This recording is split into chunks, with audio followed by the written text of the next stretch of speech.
drive a car over slippery terrain, what car would you choose? Through mud or snow, what would be your vehicle of choice? I'm willing to bet quite a few of you would say perhaps an old Land Rover Defender, or a Mercedes G-Wagon, or maybe a new Range Rover.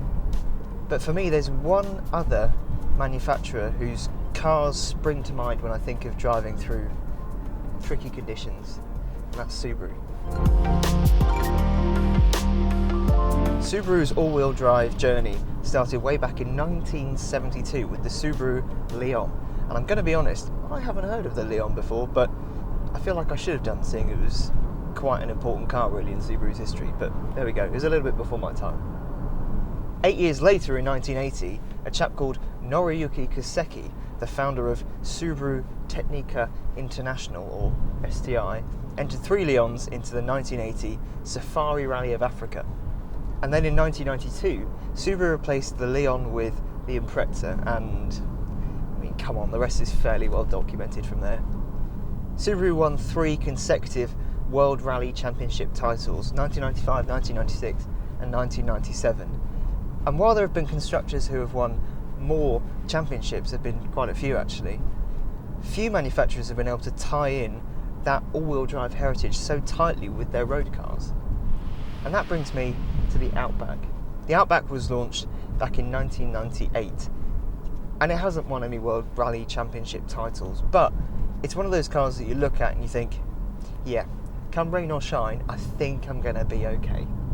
This is the current Subaru Outback, and for the last 2 weeks it's been my loyal companion. And to be honest, I couldn't really have asked for 2 better, or perhaps, depending on which way you look at it, 2 worse weeks to be driving this car. As you can probably see by the footage of this car driving round, it's been raining quite a lot. Granted, there have been days where it's been lovely and sunny and quite picturesque actually, but for the most part it's either been raining or snowing. It's not ideal. So what has it been like to live with? Well, there were 2 days in particular where the conditions were really, really, really tricky actually. It was icy, it was snowy, and then it was raining, and the road conditions just got worse and worse. But between the all-wheel drive system and the traction control, it was such a secure driving experience. I had no problems whatsoever. You know, this isn't an off-roader, not really. It hasn't got the ride height for it, but it just doesn't seem fazed by bad conditions. It also feels quite solid. Granted, inside the cabin, not all of the materials are premium, should we say, but it feels like it's got an air of invincibility about it. It's one of those cars that you think it will still be around when it's done 200,000 miles. It might be a bit scruffy, but it just won't die. It's also very comfortable. The heated seats have worked a treat, and there's loads of safety stuff and gadgets working away in the background to make your drive as smooth and as safe as possible. There's one thing that I really, really don't like though, and it's the gearbox. It's a CVT, or constant variable transmission, and it's okay when you're up to speed, you don't really notice it working, but at low speeds particularly, it is just really slow to respond to anything. If you're pulling away from a junction, for example, you add a little bit of throttle and there's no response, so you just add a little bit more, and it's at that point that it just leaps forward, it just propels you forward at such a great speed. You're just not ready for it, and you just cannot be smooth pulling away in this car. It's really, really difficult to get any sort of immediate response. It also means that if you're trying to drive a little bit quicker and you're perhaps going through a corner, you want to apply a little bit more throttle, there's no response there. You're constantly trying to chase the throttle and get it to wake up. It's just too slow to respond. The brake pedal is difficult as well. It's vague and spongy, and at times when you brake, when you bring your foot back off, the pedal doesn't rise back up with your foot. It just kind of sticks where it is and gradually brings itself back up. It's just not got the response that I would want it to have.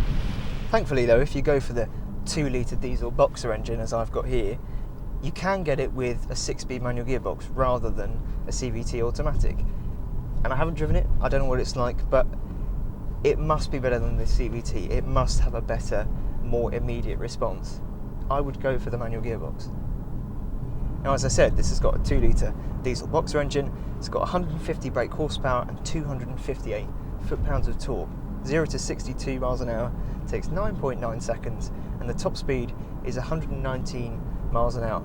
That's not too bad for a big diesel estate car, but where I found it struggles is with economy. It'll only manage around 46 miles per gallon on the combined cycle, and driving it over the last 2 weeks, I have got around 46 or even a little bit less miles per gallon.